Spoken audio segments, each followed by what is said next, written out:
Well, there was a journalist assigned to the Jerusalem Bureau who took an apartment overlooking the Wailing Wall. And every day when she looks out, she sees an elderly Jewish gentleman praying vigorously. So the journalist goes down and introduces herself to him.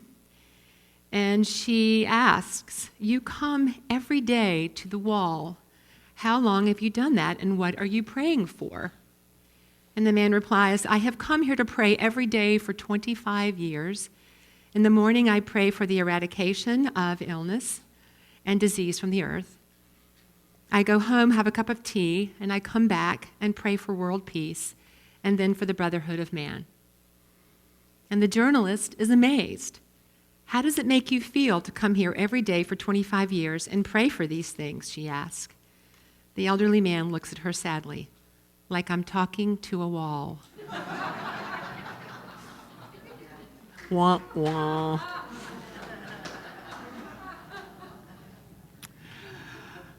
Well, today is obviously the first Sunday in August, and August is a special month in Unity because both of our co-founders, Charles and Myrtle Fillmore, were born in August. Myrtle Fillmore's birthday is August 6th, and Charles Fillmore is August 22nd, my birthday too. It's kind of fun. And so what I wanted to do this month was just talk about the wisdom from Unity writers. And if any of you know me, you know my favorite Unity writer is Eric Butterworth. So I wanted to launch this month with Eric Butterworth wisdom because he had a lot, and I want to tell you a little bit about him if you don't remember, or if you're hearing about him for the very first time. Eric Butterworth was a renowned Unity minister, author, philosopher, visionary, innovator, and radio personality. And for years, he held Sunday services at Avery Fisher Hall in New York City. And Reverend Butterworth wrote 14 best-selling books on metaphysical spirituality and created a radio show called Eric Butterworth Speaks that brought to thousands his message of the divinity of all people and the oneness we share. Could we use that right now? Anyway, people from various religious traditions have resonated with this message. Dr. Maya Angelou called Butterworth her teacher, and Oprah Winfrey hails the classic book, Discover the Power Within You, as her favorite. That's a lot. That's great. So he's often been referred to as a 20th century Emerson and is considered a spiritual icon in the Unity movement. Eric Butterworth dedicated his life to supporting people on their spiritual journey. He taught from love, wisdom, and the power we inherently have and are, that is our divinity. And so many of you know that for 6 years, I had the privilege of teaching Discover the Power Within You at Unity Institute at Unity Village. And it was one of my greatest joys serving in Unity. So it's one of my favorites. And, you also know that I came into Unity from a Southern Baptist background. And so when I came into Unity, I had a litany of questions. Okay, so what does Unity believe about Jesus? What does Unity believe about sin? About prayer? About the Bible? Salvation? Just to name a few. And Discover the Power Within You answered every question I had about that. So just as a little plug, we have a few copies in the Illumination bookstore if you would like to read it. It's just wonderful. And I wanted to bring some wisdom forth from that book because Eric Butterworth wrote this book because he felt like the true teachings of Jesus had been lost. That the teachings of Jesus had turned into the teachings about Jesus instead of the teachings of Jesus. And so he wanted to focus on that and give new meaning to the Gospels, which I feel like he did a great job. And he felt that Jesus taught the divinity of humankind, that was Jesus' message. These things shall you do, and greater things. So Eric Butterworth said this: Jesus discovered his own divinity, his unique relationship with the infinite. He discovered that he could open doors into inexhaustible mind, find renewed creativity, a flow of powerful ideas, a perception beyond the comprehension of the Adam man of his day or ours. The Adam man means a person that's focused on the external and uses their senses only to inform them, okay? He knew that what was true of him must be potentially true of all. And remember that potential, we are all the Christ. Every single one of you are the Christ, and the potential shows up in how we express it, and our level of expression of that. So, according to Eric Butterworth, the movement that arose in Jesus' name, it's been lost, and the divinity of humankind is one of those kept secrets. It's time, folks, to open up that box and to share that secret. And he described that we're all on an eternal quest. We're all on an eternal quest to discover what we are. That whatever it is we are seeking, folks, we're already it. The greatest discovery is not out here, it's right here. There are no answers out there. There's no place to get to because we're already home. I love that. And so why is it so important to discover our divinity, our power? See, I believe that discovering the power within us, that's our inner gold. That we are on an eternal quest to discover what we already are. Because boy, have we been told opposite, right? So what's possible for us to, as a result of claiming and owning our inner power? Well, I got to tell you, I think what's possible for us right now is to be able to navigate this world and move out of a place of powerlessness and to claim our own power so that we can live more peacefully. We can live knowing that we are not a victim to what's happening outside of us, that we have the power to choose how we respond and what we can do. And I know that's a tough one. It can feel very difficult sometimes. But the truth is that we are the light of the world and that we are the change we wish to see in the world. And in realizing our divinity, we can access those, the greatest expression of who we are. And I think we can wholeheartedly envision and work toward the co-creation of a world where love really does reign supreme. Call it New Age, la, la, la, or whatever. But I do believe, and I think every person in this room believes, that we can hold the vision of a world where every person is loved and embraced for all that they are. Yes, and we can hold that sacredness, and we can hold the beauty of each person and the beauty and sacredness of our planet. And so Eric Butterworth talked about that at some point on our journey, we have got to make a great decision. He calls it the great decision. And that's that decision to consciously launch ourselves on that eternal quest. And I think I can look out in this audience and know that you're all on this journey, aren't you? And you know, when you're on this journey and you get to a point where you just can't turn back, you know that every step we have to move forward. It's not about the past anymore, folks. We got to move forward. Remember the story? I know I've shared this with you. I love the story about the traveler in ancient Greece that got lost, and he stopped to ask directions to a man on the side of the road, and that man just happened to be Socrates. And the traveler asked him, "How can I reach Mount Olympus?" And Socrates coolly replied, "Just make every step you take go in that direction." Every step you take, go in that direction, folks. So here we are, we've made the great decision, we're on this eternal quest.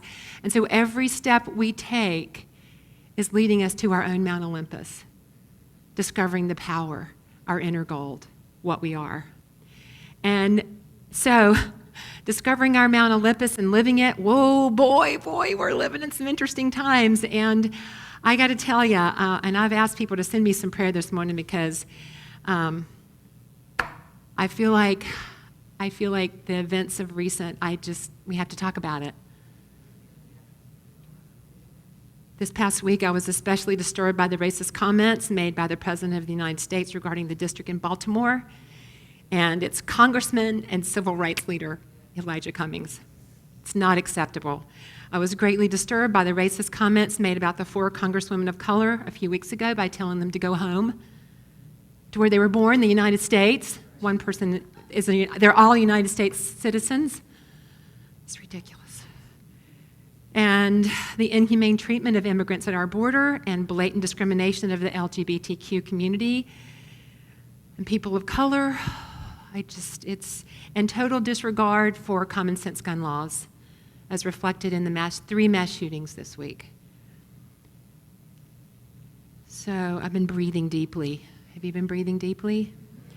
And so this past week, faith leaders of the National Cathedral, along with bishops and pastors who head most of mainline Protestant and Catholic denominations in Maryland, responded to the comments made against the city of Baltimore and Congressman Cummings and asked this question: have we no decency? When is enough enough? Well, I think we've reached that point. Are you with me? Yes. Okay. Well, yes.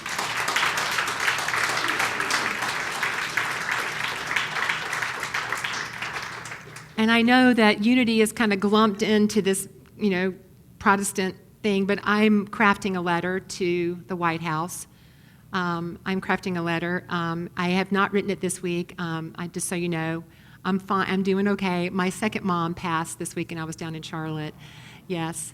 I am embracing the power of death to show us how we live. Just to say that as a little side note. So I'm crafting a letter to come from this community. I feel like this community, it gets to have a voice. But as a minister, as someone that stands up here, I've been told and taught that I'm supposed to be neutral. It's just, try to just speak the spiritual truth and just be all love and light about it. And yes, we do get to be love, and we do get to be the light. And I'm shifting at a neutral. I'm not neutral. I'm very clear. I'm not neutral. But this is the thing. This is what we have to know: is that this rhetoric and all this talk from the White House and from leaders is a symptom. Folks, it's a symptom of a bigger root cause of an endemic issue. And so we're going to have to take it deeper. Let's take it deeper. We got to go deeper with this thing, okay? So if it's a symptom of something that's deeper, it's a symptom of the collective consciousness right now. And I love that, we were just in our prayer time in my office with the musicians, and someone said, yes, this is really, we could look at it like this is the good news, because let me tell you, it's not like this has not been there. All right? And so, it's kind of like we have to kind of peel it away so the light can heal it, to take the Band-Aid off, and so we can, the light can shine on the wound. Okay, and then, so that's happening. And so, but what is ours to do in this process? To keep ourselves clear and keep ourselves centered. So, what we are seeing around us is where we have given our power as a collective. Okay, and individually, what we have believed. There's a inherent belief, unfortunately. I'm not going to say inherent, because inherently we are one. It's just that we have bought into an idea that we are separate from each other. And once we believe that, then all of a sudden people are not people anymore, they're objects. And so we don't treat them with dignity and respect. And so Marianne Williamson has said this, and this is not an endorsement. I'm not endorsing her. Someone sent me this quote, and I loved it, and I thought it was perfect for this talk this morning.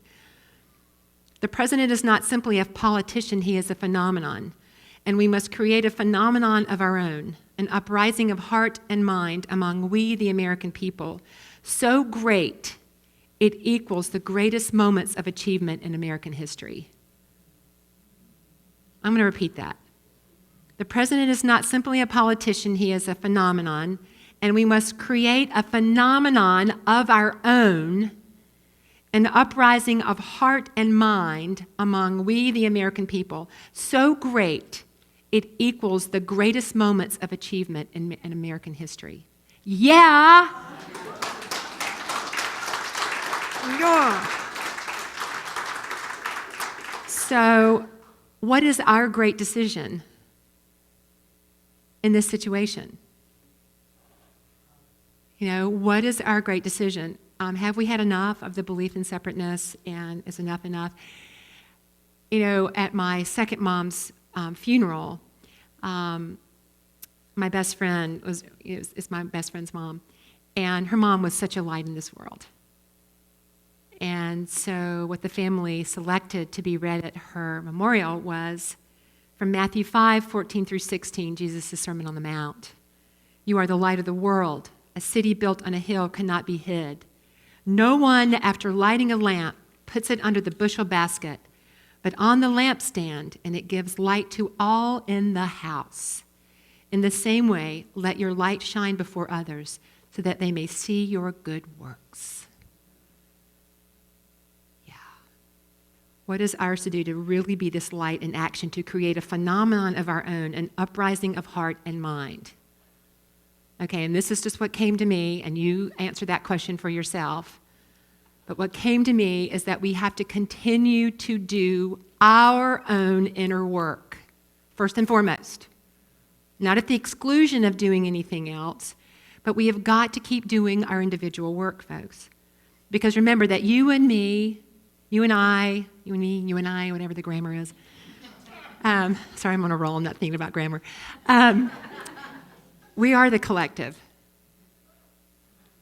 Okay? And so since we are unified, since we are one of us, when one of us has an aha, one of us has a shedding of the old and says yes to our magnificence, to owning and claiming our inner gold, that impacts, it ripples out into the collective consciousness.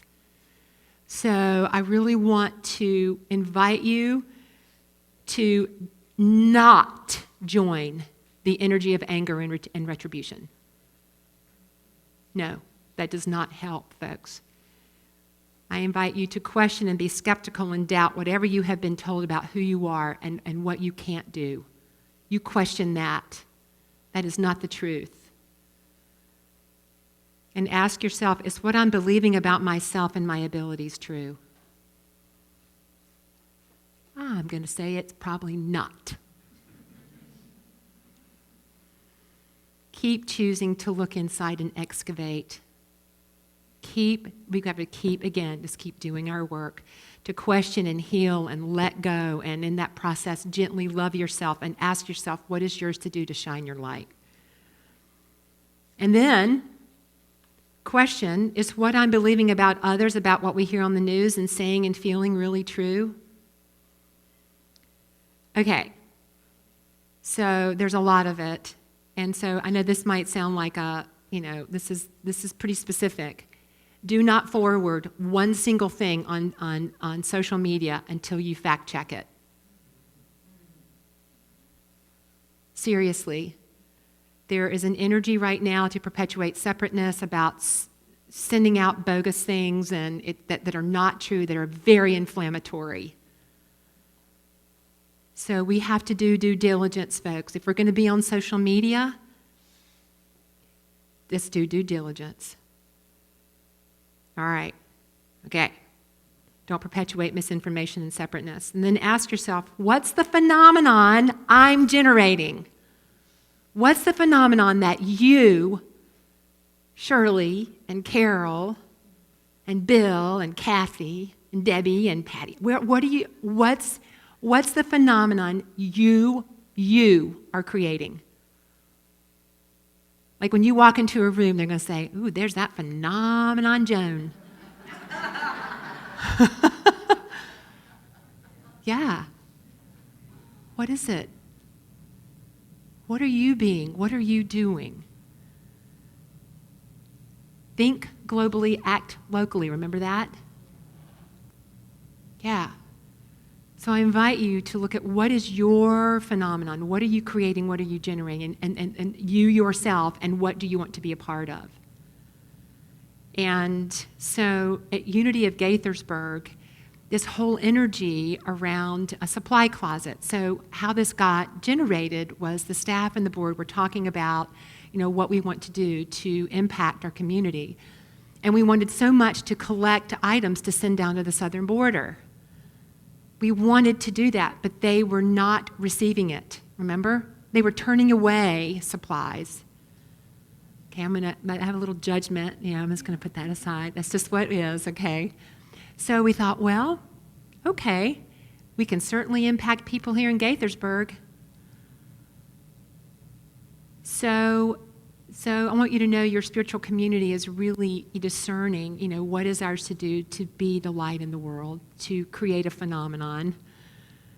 And so we've, the board and the staff, we're talking about how we can really implement this in a deeper way, in a more impactful way.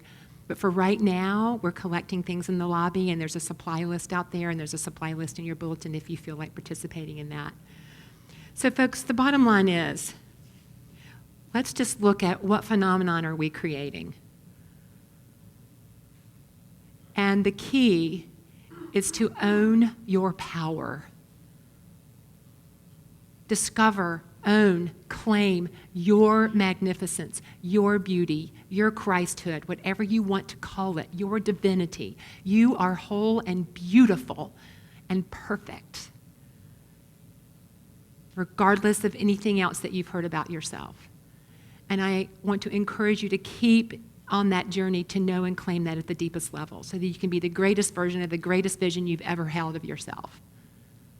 Because the world is calling for us to create a phenomenon of love, of heart and mind uprising. Okay? You ready? Yeah. I know, I could keep going. I feel like this, man, I could just preach it. But it's already 12 and we got to go. Okay.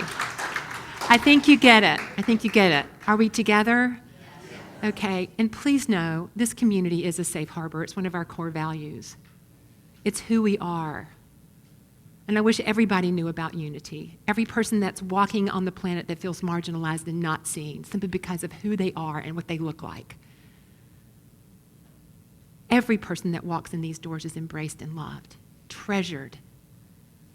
And we mean it and we live it. All right, so let's affirm this together. I claim my inner power and express it boldly in the world. Yes, you do. And so it is.